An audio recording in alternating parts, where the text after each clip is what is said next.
lugar na to. Ito po yung pangalawang gate po ng compound ng KOGC. Ayan.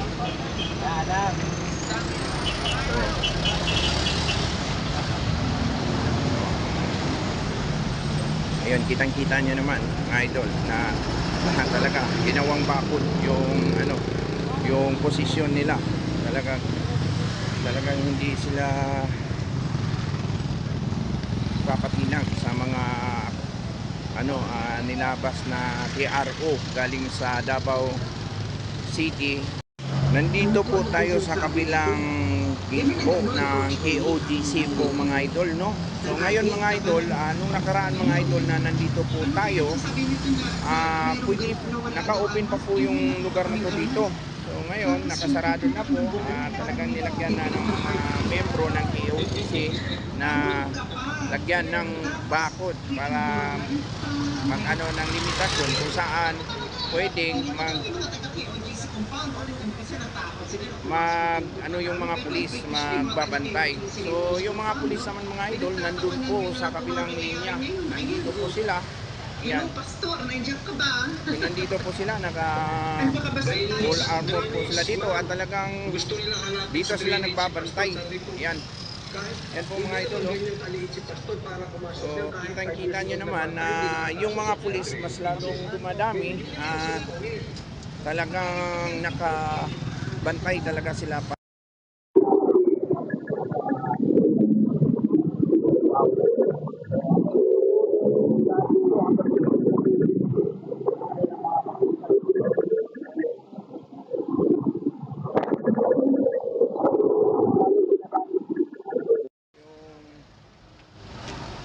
Mga pulis na nilalagay dito sa area. Ayan. Habang tumatagal po, lalong dinadagdagan po yung mga bantay din dito sa lugar na to. Ito po yung pangalawang gate po ng compound ng KOGC. Ayan.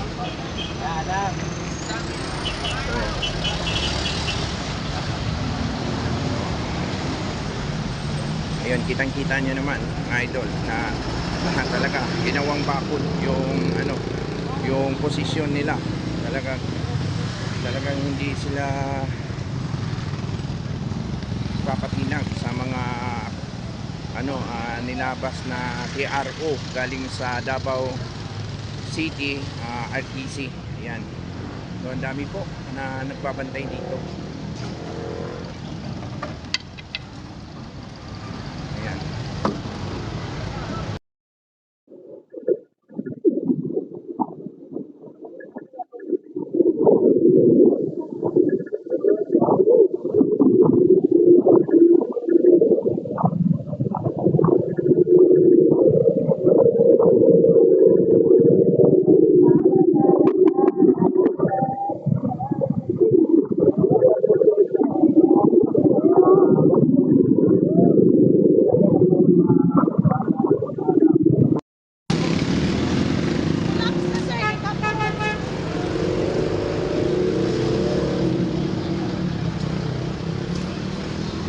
Hindi na po tayo basta-basta na makapasok doon, pero ang sabi naman po ng mga miyembro na basta lang po daw magpaalam at nangyayari sa kanila po self-inflicted wounds, no?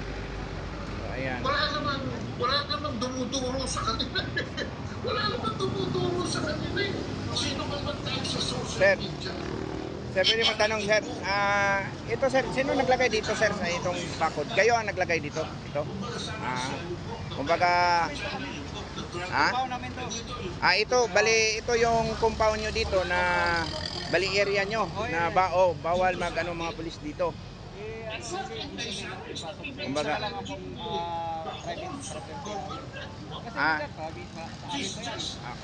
Kumbaga, kumbaga sir, yung lugar ng mga pulis, doon lang sila. Doon lang. Bigyan na lang namin sa private property sa kingdom pa rin yan. Oo, pero ang dito na ito na, kumbaga itong lugar na to, bawal sila dito. Oo. Kumbaga, privacy namin. sa inyong mga Kami papalabas. membro. Kasi isang gate namin doon, Sinarado na yun eh. sila naman ang nag-control doon. Oh, sila nag-control doon. Kumbaga nakasara. In-update ko nga doon, sir. Grabe yung pulis doon. Parang halos lahat ng mga ano doon, pulis na. So, sila na nga nag-control doon kasi ito na lang ang aming kinokontrol nga dito kami. Pero sir, may tanong ako, sir. Bakit nagkaganito? Mas lalong dumadami po yung pulis na nagbabantay. And may nilabas na po na TRO galing sa Davao City na yung RTC na naglabas. Ano nangyari doon, sir? Nagtaka kami. Tuwan-tuwa na namin pagbasa ni attorney yung galing sa korte. Opo. Nagsayahan na kami lahat, sayaw-sayaw. Oo. May umiikot-ikot pang helicopter na tingin sa amin. Oo. Parang 6 na ikot yata yun. Hindi ba yun, ano lang sir, yung kumbaga kunwari lang yun na ganon para mas lalong luluwag yung ano nyo pag-alsa ninyo dito sa compound para pagdating ng makabuelo sila na maka-clearing sila doon sa loob talaga. Ewan ko lang kasi kontrolado naman nila lahat ang sa loob. Ay kasi may ako sir na doon daw sa loob, kumbaga kunti lang daw yung mga pulis na nandun. Hindi, marami din sila doon. Ha? Kasi may nakausap din ako na isang pulis ata na narinig ko na doon daw sa loob, kumbaga sila nga daw yung agrabyado kasi sila daw yung kumbaga minamaltrato doon. Ngayon ang fake news. Ha? Yun po ang fake news. Di ba? Kanila. Kumbaga narinig ko lang yun nung mga nakaraang araw. Hindi na totoo. Sila nga ang dami. Ang sabi nga daw, mga membro daw mismo ng KOGC, yung mismo talagang nang aabuso, kumbaga dinuduraan, tinatapunan daw sila ng mga dumi. Naku, hindi totoo yun. So, Kasi yung namin, yung nagagalit kasi talaga kami kasi yung ginagalang naming administrator dito, may kausap siyang pulis, nyari ito. May sa likod niya, may biglang dumaan sa likod. Pina-ispihan siya. Ispihan siya parang yun din ang sabi ng pulis, sila nga daw yung ini-isprihan daw, hindi nga daw nila alam eh. Pinaligtad lang niya. Pero kung nanood ka sa video sa Isiminay, pinakita yun. Kasi may narinig din sa isang pulis din na kinausap ko pero walang video yun sir. Kasi siyempre hindi magpapakuha ng video yung mga pulis, di ba? Narinig ko po sa sinasabi ng pulis na yung mga yung akusasyon daw sa kanila puro cut daw yun, kumbaga pinuto lahat yung mga video na yun galing sa Isiminay. Live pa yan, may live pa yan. Kaya ako talaga dito kasi nagtaka ako kasi doon sa kabilang gate ata sobrang kontrolado lahat ng mga pulis doon at talagang labas-pasok yung mga pulis at hindi lang konti kundi maramihan talaga yung papasok at maramihan na rin yung lumalabas, kumbaga nagsalitan lang sila ba ganon. Marami doon. Kung nakita nyo dito maraming pulis, mas maraming pulis. Paano namin sila abusuin? May mga baris lang kami wala. So, ibig sabihin sir, yung TRO na nilabas ng Davao City hindi valid yun. Hindi valid yun pero hindi nila nirespeto. So ibig sabihin sir, yung batas pala natin wala na. Wala na eh. Wala. Pagpasok pa lang nila dito, wala nga silang warrant of arrest kay Pastor Kibuloy na dala. So, pumasok na sila dito, sabi na kung ayaw sa hindi, papasok kami. So ayun mga idol nalaman natin mga idol, nilagyan ng mga miyembro ng KOGC dito sa labas ng kanilang compound, nilagyan nila ng bakod para sa kanilang privacy dito sa kanilang lugar na para dito sa lahat ng nasa labas ng compound, kumbaga sila lahat mga miyembro ang nandito na sila yung magtitipon-tipon po dito sa lugar na to. So doon naman po sa area na yun mga idol kung saan naka-video po tayo doon na marami pong pulis na nakaparada po doon mga idol. Nagsitayuan po yung mga pulis doon para nagbabantay po sila lahat doon. Kumbaga yun naman ang binigay ng mga membro ng KOGC na doon sila pwedeng magbantay. Kumbaga, respeto lang daw ang hinihingi lang nila, na sana bigyan sila ng respeto na sa kanilang lugar kung saan sila pwede magtipon-tipon. So, ayun. So, ayun sir, ito naman yung channel ko, Bags24 po to. Bags24 po, ako, Maka Duterte talaga ako. Kaya nandito po ako, nag-update po ako dito kasi nakita ko talaga maraming kamalian din talaga na ginawa yung ating pinuno ng kapulisan. So lahat naman ng mga pulis dito, hindi na natin masasabi na sila lahat ay kumbaga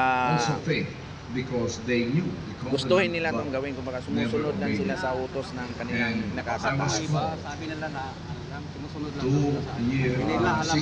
Yung iba nga, hindi nila alam dito sila pupunta. Oo. Yung iba nga dito sir, taga Oriental pa, doon pa sa malayo. Layo-layo nga. Sabi nga nila na wala daw silang magagawa kung hindi lang daw talaga order na galing daw sa taas, hindi talaga daw sila pupunta dito. So, yun sir, maraming salamat din sir sa aming sa kooperasyon po sa aming vlog ngayon. So, ayun mga idol, no, nakita naman natin na may bakod na po yung lugar na to. Talagang naglagay na yung mga membro ng KOGC kung saan sila pwedeng mananatili. Ayan. So nakita nyo yan mga idol, dyan sa harapan naman dito ng KOGC, halos lahat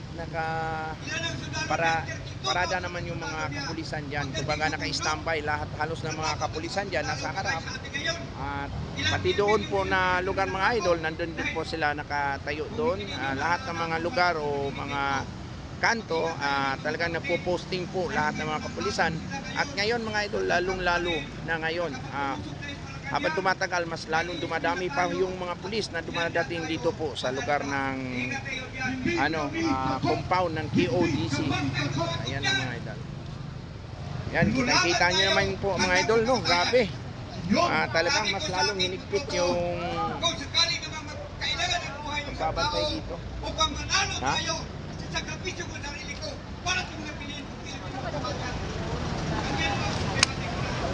So maraming salamat mga idol, no, sa panonood.